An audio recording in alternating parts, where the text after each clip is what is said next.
Hello, everybody. I'm here to lead you through a quick little workshop about CommonLit, this fantastic website that I've been using for the past couple of years as literary support for my students, and it's been invaluable for me, not only for assigning student work, but also for tracking student progress. You're going to see some interesting features of this piece as we go through. It is a curated, a tremendous amount of literature for free that we can use with text-dependent questions that are aligned to Common Core standards, and it tracks student data in real time and gives you reports on a regular basis. It is an absolutely fantastic website here at commonlit.org. First thing you want to do is sign up. And when you click on sign up, it is going to ask you whether you're an educator. Then it's going to ask you if you're a public school. And of course we are. Now you're going to want to enter your appropriate zip code. You're either going to be 06810, and then you'll see a list of schools on that side of Danbury, or you are like myself at 06811 at Danbury High School. And you click on next, and it's going to ask you to enter some other information, your school email, confirm it, enter your password, which would be for CommonLit, and then it'll take you through another page. But I'm going to take you to the login because I'm going to just log in myself with Google. Of course, I have my information saved, and I'm going to take you in. This is the front page, and it is a pretty rich front page as far as the tools that you can access here, also the free features that you have that are afforded to you. You'll notice that there are now featuring Spanish reading passages and questions, which is very beneficial for our world language teachers, especially now in distance learning. And you'll also notice that they offer resources for remote learning. Once you set up your account, you're going to see that quite often, actually, as they're going to send you emails with workshop offerings and other professional development opportunities, not only for remote learning, but just for instruction itself. So really, really cool place. So next thing I want to do is I want to go to manage classes. All right. I'm going to manage my classes. You can see my classes are already created, but I'm not going to kind of necessarily technically create a class as much as I'm going to kind of take you through what it looks like. So you're going to want to click on Import Classes from Google Classroom. Since we are in distance learning, and all of us have Google Classroom accounts to deal with our students and work with them. All of your Google Classroom pages are here. So when it says import classes from Google Classroom, you're going to see that I have one class that has not been created that I can import, and that is my English 4 data team. And I'm not going to do that, but if I clicked on it and then click next, then it's going to take me to this page. And it's going to click on the subject areas that I'm going to be using and the grade levels that are going to apply to what I'm going to be doing, and then I'm going to import it. But I'm not going to do that right now. The one thing you're going to want to do, though, is you're going to want to add students. And once it syncs to Google Classroom, that means that now it can talk to your Google Classroom page and it can see your students, but your students still need to set up accounts. So a really simple, easy way to do that, if you were in school, you could download the student sign-up handout, and you can fill it in and you can give it to the students. It's pretty simple. Or what you can do, and is really helpful, is just go and post this URL here to Google Classroom with this code. And your students, all they have to do is click on this hyperlink, enter this code, and then all they have to do from there is just enter some information, their first and last name, create a password for CommonLit, and then they're pretty much ready to go. It's pretty simple. Okay. You're also going to see that you have over here some options. You can add students, you can manage students, you can edit your class, you can manage your co-teachers, you can add a co-teacher by just joining the class as that, or you can archive the class, which would kind of save it. You wouldn't see it anymore. Okay. So what I want to take you to next then is to the library. The library is very, very, very cool here. Like I said, a tremendous library of resources here. You can view all the text, but that's just going to be exhausting. You can click on units, which are awesome. You might find these to be really interesting. As you can see, there's distance learning units, and you'll notice that there's author studies. You'll also notice there's a poetry unit, thematic unit on heroes, and things like that. I'm going to scroll all the way down to the thematic unit on morality. 2 to 3 weeks, it says. But as you click on it, you're going to notice that over here, it is going to give you a number of assessments, right? and assignments that you can actually assign. So if you click on assignment 1, it's going to tell you this is what you should be doing, right? So up here is the kind of unit overview of morality, what the unit is going to be about, what the question is you're trying to answer. You could download the unit guide or everything here, depending on what you want to do. Gives you a sense of the skills that are going to be covered, what it means to kind of master this. Takes you through the final assessment and the alternative assessment. It also shares with you some graphic organizers that you can create or share with your students so that they can use it. And then, of course, it takes you to your assignments. And as you go through the assignments, you're going to see that it's going to not only tell you how the text relates to the theme of morality, but how it also helps them to answer the essential question and how we as a teacher should facilitate this. What should we do with it? I find this to be really helpful to give students this information because, often they sometimes forget how this does connect to the theme or how they could use it to answer the essential question. And I find sometimes giving them that information is really, really important. You'll notice that if you scroll over the reading, it's going to give you a one-sentence summary of what the reading is about. And then you'll also see these 3 little tabs here. One is the Lexile level, one is the genre, and one is the grade level. And you'll see at the Lexile level of 1070, it's a short story for 9th grade. You'll see here's an opinion piece, right? You'll see here's a philosophical text from Nietzsche, a psychology text from Dittman. As you can see, quite a lot of interesting types of things that are in here. The other thing that they offer in the library as well is you can search it by author, title, topic, or keyword. You'll find quite a bit of information in here. You'll be shocked, actually, at how much literature is on here. Then you can also browse by book. And since I teach English 4 at Danbury High School, and we're coming up on our unit on modernism and existentialism, I might actually click on 1984. So if I click on 1984, it's going to give me a list of curated passages that it thinks would be very important for me to use with my students, again, by grade level, genre, and Lexile level. You'll notice the title, the author, the year it was published, the summary, when and how to pair, questions to ask your students as you go through it. And you'll notice that they have come up with quite a few pieces, informational texts, sonnet from William Shakespeare, an allegory from Plato, some things just to assign to students to have them read and consider some of these ideas, right? Pretty interesting stuff. Then you can click on your library again. You can break it down by genre. If you were doing a genre study, this could become very helpful for you as well. Also, if you were doing it by grade level, this might help. As you can see, it goes from grades 3 to 12. Also, literary device, if you were focusing on figurative language with your students and you wanted some readings that are specifically set to that, you can. Then you have your text sets. So for some of us, maybe if we're doing a unit on the Civil War or we're doing a unit on transcendentalism, you'll find that if you click on these, you're going to get sets of texts that work under the same theme. Okay, and you can think about how you want to assign those and if you want to use those as well. All right. And then of course you'll see there's themes. These are the major themes that you'll see dealing with in the literature on CommonLit, and then of course, as I said before, Spanish texts. All right. So then I'm going to bring you back up here to my classes. And you can see here that you have assignments, you have student performance, favorites, and managing classes. What I want to do, though, is I want to get you into assigning a work. So let's go back to library. And I'm going to assign you, I'm going to look up a piece in particular, and that is Ozymandias. It's a piece that I just worked on with my students. So I want to click on Ozymandias. Right? Again, as you notice, you click on it. As you put your cursor over, it gives you the one-sentence summary. It's a poem on the 11th grade.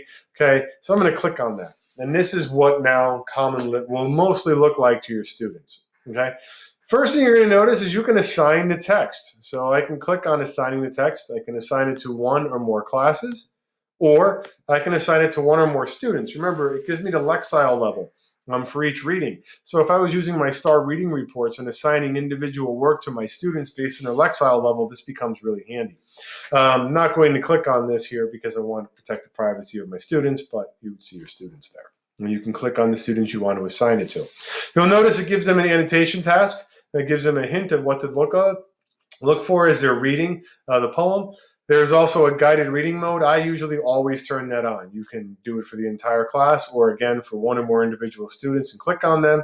I like doing the entire class because I really think it focuses their reading. It slows them down a little bit and doesn't make them read as quickly. It pauses them after every guided question so they can't further read until they've answered it. So it allows them to really reflect a little bit. It also allows you to set the start date, right? Maybe possibly you don't want to assign this on April 29th or April 30th. Maybe you want to assign it next week on May 7th. And then it allows you to change your due date. So this allows you to schedule work. And then when you are done, you click on assign. And that goes straight to Google Classroom. So once you've actually clicked on assign, there's nothing more you really need to do. It'll automatically pop up in their stream either as soon as you assign it or when the scheduled assignment comes due, and it'll have a direct link to the reading on CommonLit, and the students can just click on there and go to that assigned reading. So what do they see when they get on there? Well, they're going to see a couple things. A, they can have it read to them. This is really important. I find that a lot of my students benefit from having things read to them. Sometimes they come upon a word and they're not sure how it's pronounced, but they're familiar with the word, but they maybe haven't seen it printed. And in hearing it, they go, oh, and you can see they kind of start to figure that out. You can also translate it. As you can see here, it defaults to Spanish, but there is a lot of other languages you can actually translate it into as well. And then there's this really super cool annotation device. I'll show you how that works. Go down here. You can highlight just this little passage here, right? And then you can change the highlight color of it. Or here you can click on and you can actually type in an annotation, type in a note for yourself as far as what you're seeing in here. You're also going to notice up here, I didn't point this out right away, is to download a PDF version of this. So if we weren't, for instance, doing this through distance learning and you wanted to hand out a hard copy to your students, you can download the PDF version of the text. It'll look very similar to what you saw, and then it'll be followed by the text-dependent questions, the open-ended question that is offered for this one, and the discussion questions that are also assigned. And I'll take you through what that all looks like in a second here. You can also change the font size, make it smaller or make it even bigger, depending on what your students need. So you'll also notice that when you click on it, you're going to see you can email it. There's other ways of sharing it, but not worry too much about those because we're going to try to use this strictly through Google Classroom. You'll notice the name of the text, the author's name, and the year it was published. You'll notice that it comes with a short little biography of the writer, not much to say, but just a little bit about who that person is. And then it comes with a little bit about the poem as well and some notes for them as far as what they should be looking for as they're reading through the poem. Now I'm going to click on that guided reading questions part because I want you to see what it looks like for your students. When your students click on it and they see this, this is what they're going to see. The guided reading question is going to look like this. They're going to get to this point and the text is going to stop and it's going to ask them this question to make sure that they've understood what they've been reading. You'll notice here, you'll see some annotations, some footnotes for the students. You'll notice that if they don't know what antique means, they can click on number 1 and it gives them the definition. It means ancient here. Or what is a visage? We find out it's a person's face. And then again, as you read on a little bit more, you'll see there's a second guided reading question that comes along, and then a third. Then after they've answered this third guided reading question, well, then you'll notice that it's going to take them over to the assessment questions. Now, the assessment questions for this one, there's going to be 5 in total. That seems to be the average that I've noticed. Sometimes you'll see 10, but these are the questions. You'll notice that the Common Core standard is next to each question, so you know what standards are being aligned to here. And you'll notice that some of them are going to be like this. Well, they'll ask you what best states a theme, and then they'll ask you a question, basically which piece of evidence best supports the previous answer. So that's where it gets a little tricky for students. They have to be really careful about that one. And then you'll notice as you go through, then you get to this one. This is an open-ended question, which means the students are going to have to write a short response, citing evidence from the text to explain their reasoning, and that is graded on a 4-point rubric. And you will see the 1, 0 to 4 pop up when you are grading it for the students, okay? And then you'll see these little discussion questions. Those will not be there for the students, but I have found them to be very, very handy. Especially now in distance learning for engaging the students in a deeper understanding of the text. What I've done is kind of copied these and used them as discussion questions online to kind of cause them to think a little bit deeper about what's going on in the text. And you'll notice this text has quite a few discussion questions to think about. And if you're struggling on how to use them, little handy dandy YouTube video, rather short and concise on how to use and run effective discussions using this tool. Now let's take it back up to the top again. You'll notice there's a lot of tabs up here. So next thing you're going to see is that it comes with paired text. So what CommonLit does is they take the text and they think of other texts, they curate other texts that deal with similar themes, topics, or literary devices. You'll see here they've only found 2 other pieces. Others will have 5 or 6 other pieces that are related to it and paired. You'll notice that not only does it give you a link to it, because I can click on this and it'll take me directly to the piece. And as you notice, once I click on it, it takes me to that very similar portal that I just saw before, and I can assign the text, right? Here is the piece itself, right? And of course, you have all the different things that you can assign them as well that go along with that. But you'll notice not only that, but it gives a little summary of what the poem is about. It explains how it is related to the poem of Ozymandias, and it offers some discussion questions to ask the students to consider as they relate the 2 texts together. The other thing that they offer you is related media. And this is all, these tabs up here are actually for us, by the way, as teachers. The students don't see these. So you'll notice that for this one, it comes with 2 pieces. And I used both of these actually with my students. Here, you'll find a little animated video from Ozymandias. Again, it gives you a summary of what the video is about. There's some questions to ask the students as they're watching the video. And then another one here, it's a little bit longer, from the 6-Minute Scholar, in which a professor actually explains the meaning of Ozymandias and understanding it on a much deeper level. I find this video to be a very important instructional support for students as they are trying to engage some of these texts. Now, there's a couple of things you could do. The best thing that I've found to do is to click on the link. And when I click on the link, it opens it up. And then what I do is I just copy and paste this hyperlink, this URL here, and I kind of turn it into a hyperlink, or I link it to my Google Classroom page, and I create a document with those guided questions that you see right here. So after my students are done watching the video, they can think about, okay, what is it that I was supposed to take away from that video? The other thing you're going to see up here is the answer key. The answer key is going to offer you the answers to the assessment questions, not the guided reading questions, just the assessment questions. Again, noticing the Common Core standards that are associated with them. And you notice with that open-ended, that it not only the answers vary, but it gives you a little hint to share with students. And I have found that for struggling learners, this is really helpful to share this with them, because it helps them to think about, well, how should I address this question? Maybe I'm struggling to understand it. And giving them this little hint here helps. And then you'll notice that it gives you an example response with the evidence integrated really well there. And then there's this really cool other link up here called the Parent Guide, which I find to be very beneficial, especially now that we are trying to not only engage with our students through distance, but also with our community members and our family members as well. And this is a great opportunity for you to connect with the parents and share with them what you're going to be discussing in class and what their students are going to be encountering. You'll notice that not only does it give a little summary of the poem, but it talks about some of the themes that the students are going to encounter in the text as well. I find it handy to introduce these themes to the students before they read it. It kind of helps them narrow their focus and think about what they're reading a little bit more closely. And then it offers a couple of questions we're thinking about answering, those big overarching questions that we want to think about.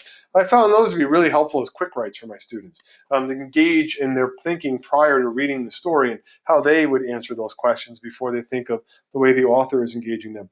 And then it offers some ways that the parent can support the student at home. Those are things you'd have to share with the parents as well in a different way, by like copying and pasting those out and sharing those through emails or things of that nature. But really, really cool site and support there for those students. Now, when I do and I'm done, and the students have actually finished completing this thing, what I'm going to notice here is I'm going to go to my assignments. I want to take you over to my individual student and small group assignments. This is where I've been assigning work lately. And this is what your page is going to look like when students have turned work in. You'll see all the different pieces that they have actually done, right? And you'll see that there's a couple of different pieces that pop up. The first one here is going to tell you how many students have completed it. This one right here will take you through the annotations. This one right here is going to allow you to grade. So you see that little red one there. That means that there's one student's open-ended response that I need to personally grade. It grades the multiple choice for you. You have to grade the open-ended. And then this right here is the assignment report. And that's an awesome piece because that allows you to track their data and to see how they're doing. And then over here, this button right here allows you to return the scores back to them on Google Classroom so they can see your feedback and how they did. And that's all private, just like everything else is on Google Classroom. It goes straight to their Google Classroom page. It doesn't go to everybody. So nobody is going to see how each student did. Only the student is going to see it. So privacy is still maintained. All right. Now, if I click on this report right here, which is what I want to do, it's going to take me to an assignment report. And this is what the assignment report will look like. Okay, when you click on the assignment report, it's going to give you the class average, the number of students who haven't done it or are incomplete. It's going to tell you that the multiple choice percentage that were correct. Okay, and then it's going to tell you here, this is the rubric scores. So you'll notice that the majority of my students scored a 2 on the open-ended. So what I'm going to want to do is maybe talk to those students about how they can improve their writing and how they can write more effective responses. It also tells you the highest and the lowest scores for your students and how they broke down through a pie chart. It also will take you through the guided reading questions. And you'll notice that the guided reading questions, you'll see some of my students were able to get through it pretty quickly, and then some of my students struggled with certain questions, right? This one right here, how does a traveler describe the expression in the statue? So you can see a couple of my students struggling with that question, okay? Then it takes you down to the assessment questions. And you can see here the Common Core standard, right? And then these are the scores that I was able to give my students. Overall, there's a 2.43, but you can see these are the scores that I gave to some of my students on their writing. The reds are the ones they get incorrect. You'll notice that this one right here, which was number 2, which is aligned with number 1, you'll notice here, right? Because the student got part A for this question pairing wrong, the part response to part B is omitted. So this becomes complicated. They didn't get this part right, so this part doesn't matter if they did pick it right. So it gives you that, and it also gives you the score for each student. It also allows you to unsubmit the assignment. So, for instance, this student scored a 31. What I would do for this student would be to unsubmit that work and to talk to them about the fact that number 1 was incorrect. They did not pick the correct evidence. Number 3 was incorrect, and why they got a 1 on the response, and hopefully see them improve their score when they retake it. So you can unsubmit assignments by just clicking here. When you click on submit, it'll ask you if you want to confirm it or not. So I'm going to cancel it because that student has not asked me to unsubmit that assignment yet. Okay, and you'll see down here, it'll say incomplete assignments, the students' names, as well as exempted from assignment. And you can also download this to CSV, which means that you can get a copy of this in like Excel form, so you can use it that way as well if you would like to. And so that, ladies and gentlemen, right there is just like a quick little overview of how to use CommonLit. I hope you found this to be really valuable and really helpful. It's a fun website to just explore and to just work around with on yourself and come up with some interesting things to do. It's rather intuitive. In other words, I think it works pretty well and it responds pretty well. So you don't have to really kind of work around too much. It's not that tricky and everything like that. But I hope you're all doing well, and hope everybody is staying safe and healthy and happy. And I hope that tutorial was helpful. Thank you.